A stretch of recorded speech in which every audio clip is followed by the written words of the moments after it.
I'm Dr. Claire Steffen, and I'm a psychologist, a naturopathic educator, certified drug and alcohol counselor, and certified life coach, wellness coach, business coach, and brain health coach. Today I want to share with you a model I created called Integrative-Sustainability, and it really could be utilized as a philosophy for living. I'm going to ask you to tap into your ability to visualize as I share with you this model. And maybe you might even want to take out a sheet of paper and pen or pencil, and you can draw out the model as I share it with you. Imagine a circle just a little bit bigger than the size of a quarter. And in the center of that image, you're going to see the words, "I am able." Or if you're writing them out, simply write that out in the center there. I am able. And we know that when people believe that they are able to do something, to change something, and if they envision themselves being able to accomplish this, they are more likely to be able to do it. Okay, so at that center we have the little circle with the words I am able in it. And now I'm going to ask you to think about this image and envision a half circle at the top and a half circle at the bottom, and we're going to be able to divide this circle into various parts. So I'll walk you through it as we go through the model. Now I want you to envision a circle around that quarter image that says I am able. And remember, it's going to be divided in half. So in the top half, it'll refer to positive actions or beliefs, and the bottom half will be related to negative attitudes or beliefs. Okay, so we have this rim around the quarter circle that says I am able, and now I want you to be able to draw that into 5 equal parts in your mind or on paper if you're physically doing it. And those 5 equal parts are going to look like this. We're going to have the words in there. For the top half of the circle, let's deal with the top half of the circle right now when we're focused on the positive. So in the one section, imagine positive attitudes. Okay, and in the second section, I want you to have the word activity. In the third section, available resources. Now, when we're talking about available resources, you can also think about this in terms of a continuum that could be anywhere from adequate to ample resources, but we're just going to use the words available resources. And then in that fourth area there, in this top half of the rim around the I am able circle, I want you to think about the words skills developed, or develop skills, whichever way it rings best in your mind. And in that last section there, we're going to put in the word abundance approach. So now in the top half of this rim, we have positive attitude, we have activity, we have available resources, and we have skills developed or developed skills, and we have the word abundance. So now I want you to envision the bottom half of this circle with this rim around I am able.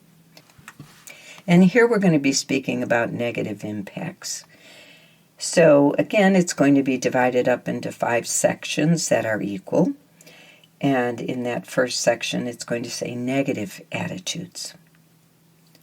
And in the second section, you can write the word or visualize the word inactivity. And in the third section, it would be unavailable resources. And in this case, the continuum could be anything from inadequate to limited. And then the fourth section in this rim would be referring to underdeveloped skills. And in the last section, we will have scarcity approach. So we have it divided up into 5 sections, which are negative attitude, inactivity, unavailable resources, underdeveloped skills, and scarcity approach. Now we're going to envision or draw another circle around that rim. And this time we're going to be talking about health and well-being. And again, it'll be divided by that line separating the positive from the negative. So we have the 5 sections in this half circle on the top, referring to positive. And in that first section, I want you to write the words or envision the words emotional health and well-being. And in the second section, social health and well-being. In the third section, physical health and well-being. In the fourth section, environmental health and well-being. And in the last section, financial health and well-being. Okay, so we have that dividing line between positive and negative. And we're just going to do the same thing on the bottom half there. So directly beneath emotional well-being in the positive, you'll have the same word in the negative. And again, we have 5 sections here. So we have in the negative, emotional health and well-being, social health and well-being, physical health and well-being, environmental health and well-being, and financial health and well-being. So it's either in the positive or in the negative in any one of these 5 sections that are related to health and well-being. Now, everything within this model is relatable to yourself or to others, and it's interactive. So now I want you to draw another circular kind of image around this 5 sections that's referring to health and well-being. And again, it's going to be separated by the midsection there, with the top half referring to positive and the bottom half referring to negative. Okay, so in this rim, we're just simply going to write the word balanced homeostasis.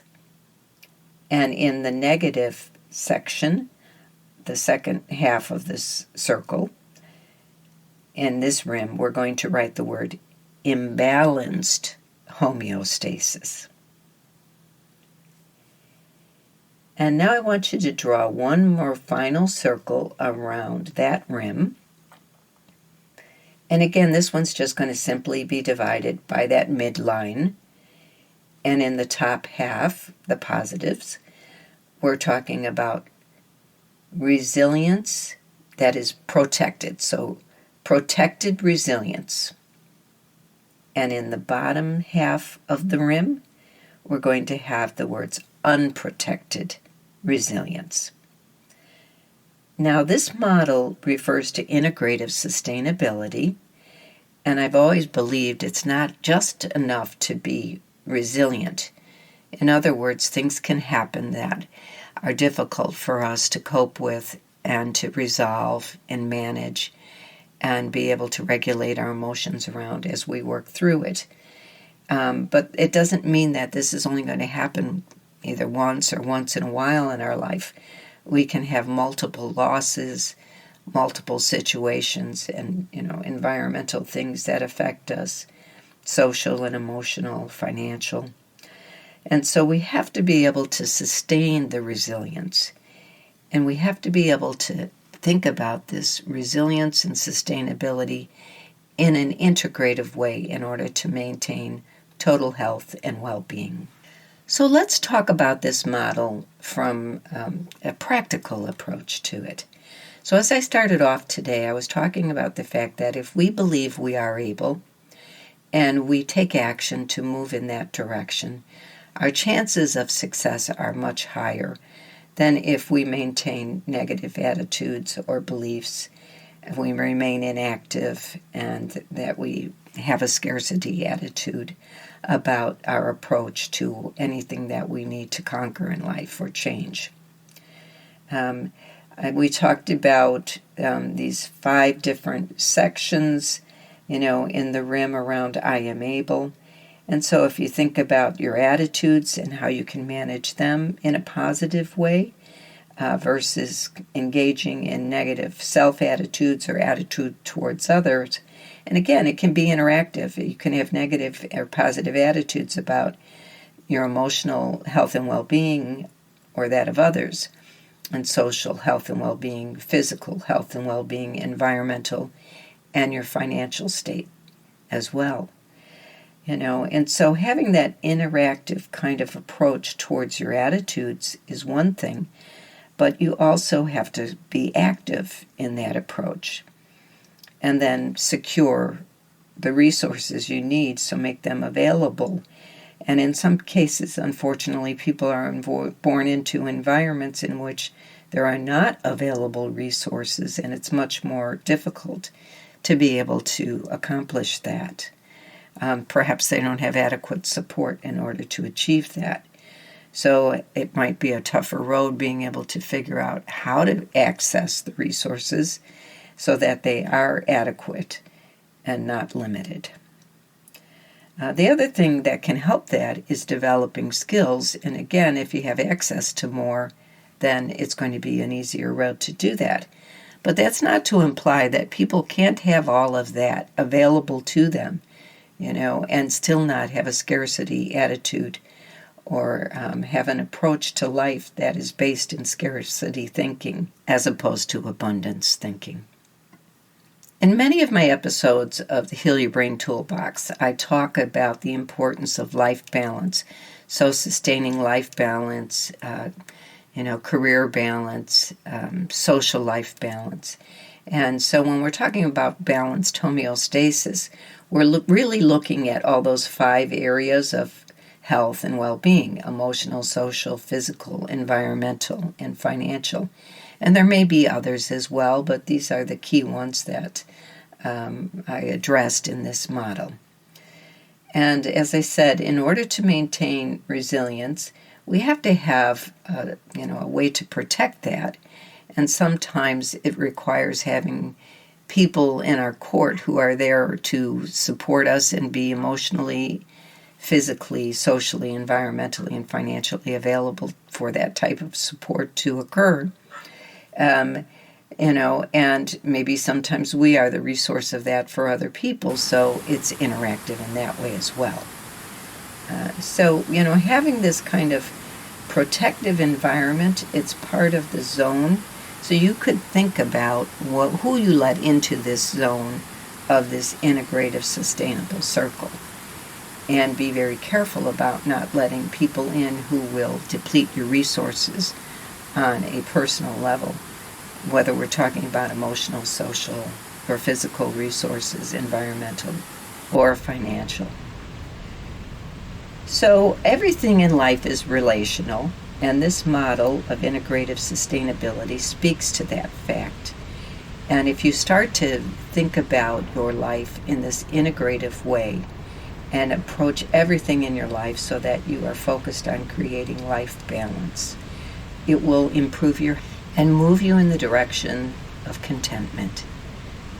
So today the main thing I want to leave you with is this model of integrative sustainability, and at the core is the belief in the simple words, I am able. I am Dr. Claire Steffen, and I want to thank you again for joining me in another episode of Heal Your Brain Toolbox. I hope you'll join me again in the near future, and I look forward to it. Thank you.